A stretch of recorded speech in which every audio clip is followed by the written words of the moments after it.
Un sénateur américain réclame des sanctions contre le Burkina Faso. Moscou réplique sèchement dans la foulée. Mais derrière ce bras de fer, de quoi est-il vraiment question? À première vue, tout cela ressemble à un théâtre diplomatique habituel. L'Occident brandit la menace de sanctions, la Russie s'engouffre dans la brèche pour dénoncer l'ingérence. Sauf qu'ici, ce n'est pas qu'un jeu d'apparence. Ce qu'on observe, c'est l'amorce d'un bouleversement beaucoup plus profond. Car le Burkina Faso, petit État enclavé du Sahel, s'impose aujourd'hui comme le point de pression d'un affrontement mondial pour le contrôle de l'Afrique. Ce n'est plus seulement l'histoire d'un chef d'État ou d'un embargo. C'est le moment où un pays décide qu'il n'a plus besoin de permission, ni de Paris, ni de Washington, et où les anciennes puissances réalisent, inquiètes, que leur architecture stratégique post-coloniale vacille. Depuis la prise de pouvoir du capitaine Ibrahim Traoré en septembre 2022, le Burkina Faso défie ouvertement l'ordre établi. Traoré ne s'est pas contenté d'écarter son prédécesseur pour cause d'échec face à l'insurrection djihadiste. Il a osé dire tout haut ce que beaucoup pensaient tout bas. Que l'aide occidentale n'a pas sauvé le pays, que l'emprise française n'a rien résolu, et qu'il était temps de choisir d'autres partenaires, même s'ils s'appellent Moscou. Résultat, expulsion des troupes françaises, rupture des accords militaires et virage spectaculaire vers la Russie. Les instructeurs russes débarquent, les discussions se multiplient à Moscou, et le pays se joint à ses voisins maliens et nigériens pour constituer une alliance des États du Sahel, en marge des cadres occidentaux. C'est dans ce contexte que l'appel aux sanctions prend tout son sens. Ce n'est pas que la question des droits humains, bien que les accusations soient graves, exécutions extrajudiciaires, villages brûlés, populations déplacées, mais bien la crainte d'un effondrement du système d'influence occidental. Le risque? Si on se contente d'un regard superficiel, on passe à côté de l'essentiel. Le Sahel est aujourd'hui le terrain d'une redéfinition des rapports de force mondiaux, avec des conséquences directes sur la stabilité de la région, l'accès aux ressources stratégiques, aux flux migratoires et, au final, sur l'avenir du pouvoir occidental en Afrique. Mais pour saisir ce basculement, il faut revenir à la prise de pouvoir de Traoré et au contexte post-colonial du Sahel. Qui est vraiment Ibrahim Traoré et pourquoi son nom est devenu synonyme d'une rupture radicale au Burkina Faso? Ce n'est pas seulement parce qu'il est jeune, à peine 34 ans, ni parce qu'il a pris le pouvoir par la force lors du coup d'État de septembre 2022. Non, si le capitaine Traoré incarne un moment clé de l'histoire du pays, c'est d'abord parce qu'il a osé ce que ses prédécesseurs n'avaient jamais véritablement tenté. Couper le cordon ombilical avec la France et rompre avec le système post-colonial qui dominait encore la région. Pour bien comprendre l'ampleur de ce basculement, il faut remonter à l'année 2022. Le Burkina Faso traverse alors une crise profonde. L'insurrection djihadiste ne cesse de gagner du terrain, malgré l'aide internationale et la présence militaire française. Pire, de vastes territoires échappent au contrôle de l'État et la population perd confiance. C'est dans ce contexte que Traoré, alors peu connu du grand public, évince un autre putschiste qui, lui aussi, avait promis de restaurer la sécurité, sans succès. Mais au lieu de s'inscrire dans la continuité de la coopération militaire avec la France, héritage de plus de 60 ans d'alliance, Traoré opte pour une rupture franche. Son discours est clair, presque brutal. Il accuse la France de néocolonialisme, d'ingérence et d'inefficacité.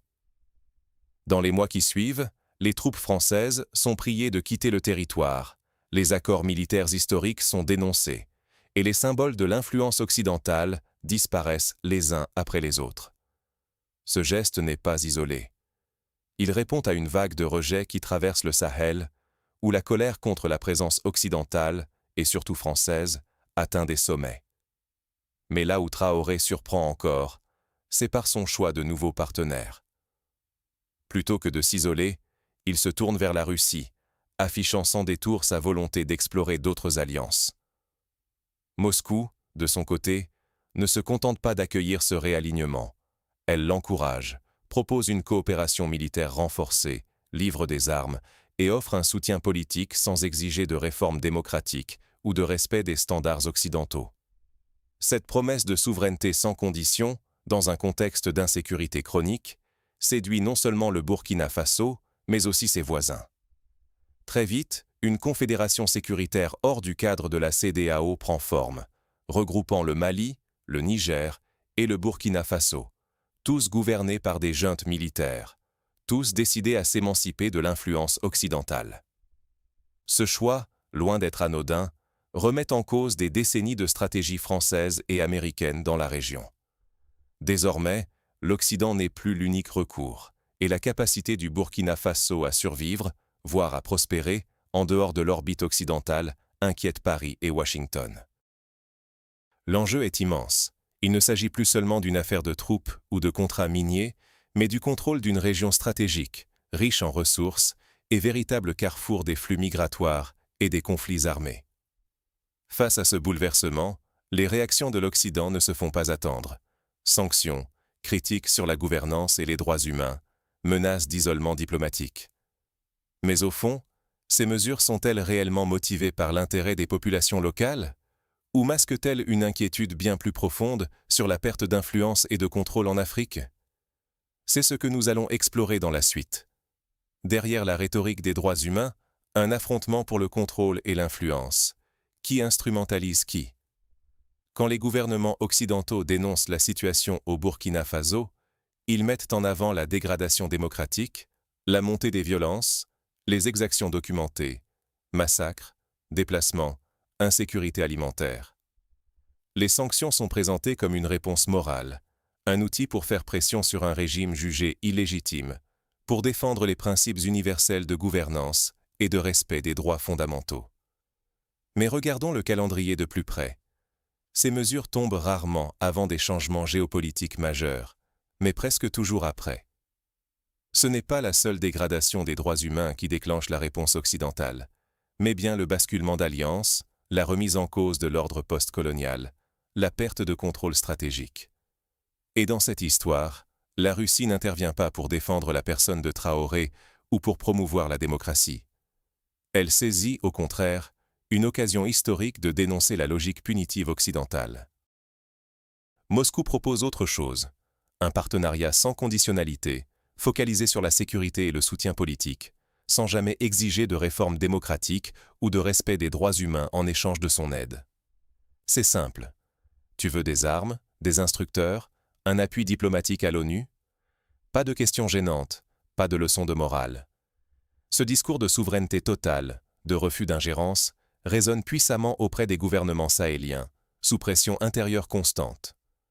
Face à une jeunesse frustrée par la précarité, le chômage et la stagnation, et alors que l'opposition politique est éclatée et souvent marginalisée, cette offre sans condition devient irrésistible. Les Occidentaux, eux, cherchent à maintenir la pression, mais leurs outils se sont émoussés. Pendant des décennies, les menaces d'isolement, de suspension des aides budgétaires ou de fermeture des marchés occidentaux étaient redoutées par les États africains. Aujourd'hui, le monde a changé. La Russie fournit un soutien militaire. La Chine investit massivement dans les infrastructures et le commerce, sans exiger de réformes. Les pays du Golfe offrent des financements. La Turquie propose des drones et des partenariats de défense. Un gouvernement sanctionné en 2024 n'est plus contraint de plier sous la menace occidentale. Il dispose d'options multiples, là où il n'en avait aucune il y a encore 20 ans. Le Burkina Faso n'est ni une grande puissance régionale, ni une économie majeure, mais sa position stratégique au cœur du Sahel en fait un enjeu crucial. Cette région, marquée par la présence de groupes djihadistes, la crise alimentaire et la démographie explosive, est aussi traversée par les derniers grands corridors d'influence. La France y tenait ses positions militaires, la Chine y déploie ses milliards, l'Amérique y gère ses drones. Dans cette lutte d'influence, chaque acteur cherche à imprimer sa marque, pas forcément pour le bien des populations locales, mais pour asseoir son contrôle sur les routes migratoires, les réserves d'or, d'uranium et d'autres ressources essentielles. Et c'est là que le bras de fer prend tout son sens. Si les sanctions échouent à forcer le retour dans le rang, elles privent l'Occident de son principal levier d'influence. Pire encore, elles alimentent le récit russe de l'émancipation africaine, de la souveraineté retrouvée face à des puissances qui n'ont jamais vraiment accepté de perdre leur précaré. Les manifestations à Ouagadougou le montrent. La rue n'est pas aux mains de l'opposition pro-occidentale, mais d'une jeunesse galvanisée par le nationalisme, lasse des promesses non tenues et séduite par l'idée de défier l'ordre établi. Alors, que se passe-t-il quand la menace d'isolement ne fonctionne plus, parce que les alternatives sont désormais multiples? Et si le Burkina Faso n'était que le premier domino d'un nouvel ordre africain? Ce qui se joue ici dépasse largement les frontières d'un seul pays. Les choix actuels de Ouagadougou résonnent déjà à Bamako, à Niamey, à N'Djamena et bien au-delà. Car face à la multiplication des sanctions occidentales, on constate aujourd'hui une évolution fondamentale. Ces mesures ne font plus peur comme avant. Pourquoi? Parce que les alternatives existent désormais, et elles sont crédibles. Quand l'Occident ferme la porte, la Russie, la Chine, la Turquie ou les puissances du Golfe l'ouvrent avec empressement. Prenons le cas du Mali. Déjà aligné sur Moscou, il a accueilli des forces russes sur l'ensemble du territoire. Le Niger suit une trajectoire similaire, négociant une coopération sécuritaire accrue avec Moscou. Même le Tchad, longtemps pilier de la présence française, commence à repenser ses alliances. Et au Sénégal, pourtant vu comme stable et pro-occidental, un nouveau président a été élu sur des promesses de rééquilibrer les contrats étrangers et de réduire l'influence de la France. Ce mouvement ne sort pas de nulle part. Il s'explique par la lassitude d'une génération envers des partenariats jugés inégaux, pensés pour protéger les intérêts extérieurs plus que pour répondre aux défis locaux. Sécurité, développement, accès aux ressources. Dans ce contexte, la rhétorique russe, anti-impérialiste, pragmatique, décomplexée, séduit bien plus qu'elle ne rassure. La Russie n'est pas vue comme un allié désintéressé, mais comme un partenaire utile, prêt à fournir armes, mercenaires, soutien diplomatique, sans imposer de conditions sur la gouvernance ou les droits humains. C'est là le cœur du basculement. Sanctions ou pas, l'Alliance des États du Sahel, qui regroupe Burkina Faso, Mali et Niger, marginalise la CEDEAO, isole la France et ouvre des marges de manœuvre inédites face à l'Occident. Les grandes puissances non occidentales profitent de la brèche.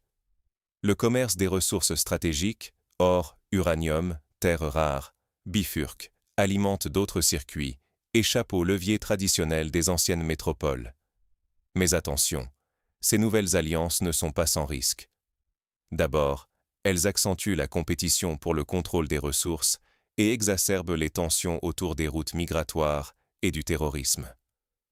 Si la stabilité promise par Moscou se révèle illusoire, si Traoré ou ses homologues ne parviennent pas à enrayer l'insécurité ou à restaurer l'économie, la légitimité de ce modèle s'effondre. Or, au Burkina Faso, l'insurrection n'est pas vaincue, l'économie souffre, l'État peine à fonctionner hors des grandes villes. L'appui militaire russe n'a pas encore inversé la tendance, et les accusations d'abus contre les forces liées à Wagner s'accumulent. Si le pouvoir de Traoré vacille, il n'existe pas d'alternative démocratique crédible. L'opposition est morcelée, la société civile sous pression. Le risque d'une fragmentation accrue ou d'une nouvelle junte tout aussi radicale est réel. Et c'est là tout l'enjeu. Si le modèle Traoré s'installe durablement, il pourrait entraîner un bouleversement géopolitique irréversible. L'Occident, déjà en perte de vitesse, verrait son influence s'éroder au profit d'un système multipolaire, où l'Afrique du Sahel ne serait plus spectatrice, mais actrice de ses choix. Mais à quel prix? Entre incertitude politique, risques sécuritaires et course aux ressources, le pari est loin d'être gagné. Alors, face à cette dynamique qui redéfinit les rapports de force sur le continent, existe-t-il des solutions pour éviter une spirale d'instabilité et d'alignement purement opportuniste? Comment éviter de répéter les mêmes erreurs et penser autrement l'avenir de la coopération internationale? La situation du Burkina Faso nous oblige à regarder au-delà des schémas classiques.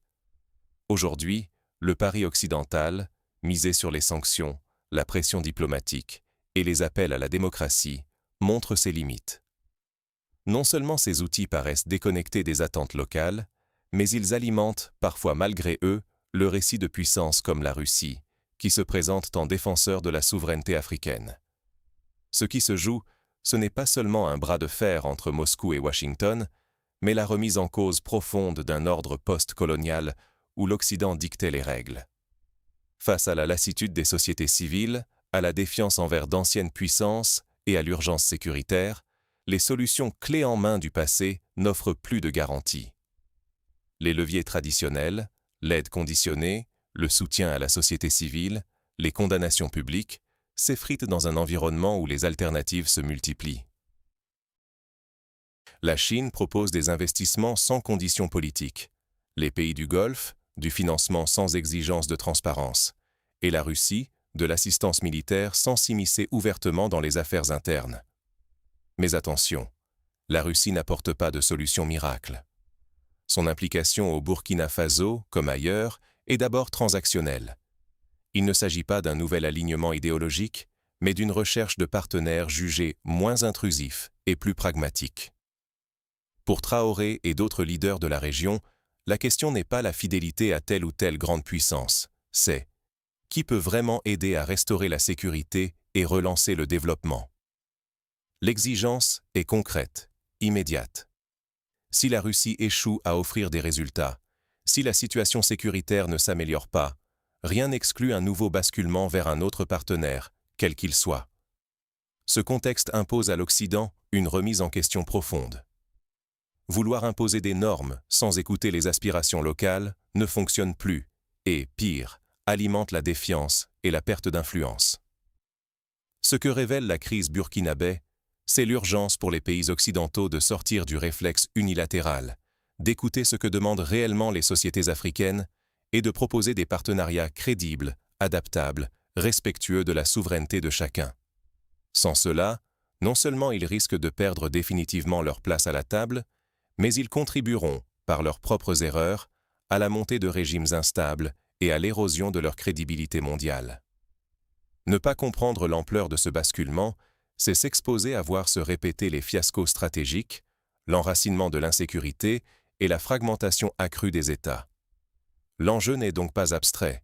Il touche à la stabilité régionale, au contrôle des ressources, à la dynamique migratoire et, in fine, à l'équilibre de la puissance mondiale. En définitive, la question n'est pas de savoir si Traoré va tenir, mais si le modèle qu'il incarne va s'imposer dans toute la région. Ce qui se joue au Burkina Faso dépasse un homme ou une sanction. C'est le test ultime pour l'avenir des rapports Nord-Sud. Nous sommes à un tournant historique où les anciens schémas d'influence occidentale vacillent. Jusqu'ici, beaucoup pensaient que l'alignement avec l'Occident conduirait naturellement à la démocratie et au développement. Mais cette certitude s'effrite. Non pas parce que l'autocratie serait soudain plus séduisante, mais parce que des alternatives crédibles à la tutelle occidentale existent désormais. La Chine investit sans conditions politiques. La Russie propose la sécurité sans exiger la démocratie. Les pays du Golfe offrent des financements sans demander de compte. Ces modèles ne sont pas meilleurs, mais ils sont disponibles. Et pour des gouvernements sous pression, la disponibilité compte plus que la qualité. C'est là toute la subtilité de la situation burkinabé. Il ne s'agit pas d'un simple alignement idéologique ou d'un retour à une guerre froide entre blocs. Traoré ne se rêve pas en vassal de Moscou. Il cherche avant tout à garantir la survie et la souveraineté de son pays, quitte à multiplier les partenaires, au gré de ce qui est offert. L'allégeance n'est plus une question de loyauté, mais d'opportunité. Mais ce pragmatisme n'est pas anodin. Il ouvre la porte à une redistribution des cartes, où la capacité de l'Occident à imposer ses règles s'étiole face à la concurrence de nouveaux acteurs prêts à jouer selon d'autres codes. Si l'on se contente d'observer la surface, la dernière sanction, la réaction outrée de Washington, le discours musclé de Moscou, on rate l'essentiel. Car ce qui est en jeu, c'est la perte, pour les anciennes puissances, du monopole sur l'avenir du continent. Les grandes puissances occidentales n'écrivent plus seules le scénario. Elles doivent désormais composer avec des partenaires africains qui revendiquent le droit de choisir, d'expérimenter, parfois même de se tromper. Pour nous, spectateurs souvent éloignés, l'enjeu est immense. La stabilité de la région, le contrôle de ressources stratégiques, les flux migratoires et même l'équilibre des forces à l'échelle mondiale en dépendent. Ignorer ce basculement, c'est risquer de ne rien comprendre au XXIe siècle. Ce qui se passe au Burkina Faso et dans tout le Sahel préfigure un nouvel ordre international, où la souveraineté s'arrache, où les alliances se construisent au gré des besoins et non plus des injonctions. Alors, la prochaine fois que vous entendrez parler de sanctions, de coups d'État, de rivalité entre grandes puissances en Afrique, posez-vous cette question. Sommes-nous en train d'assister à la fin d'un cycle ou à la naissance d'un nouveau monde que nous n'avons pas encore appris à lire ?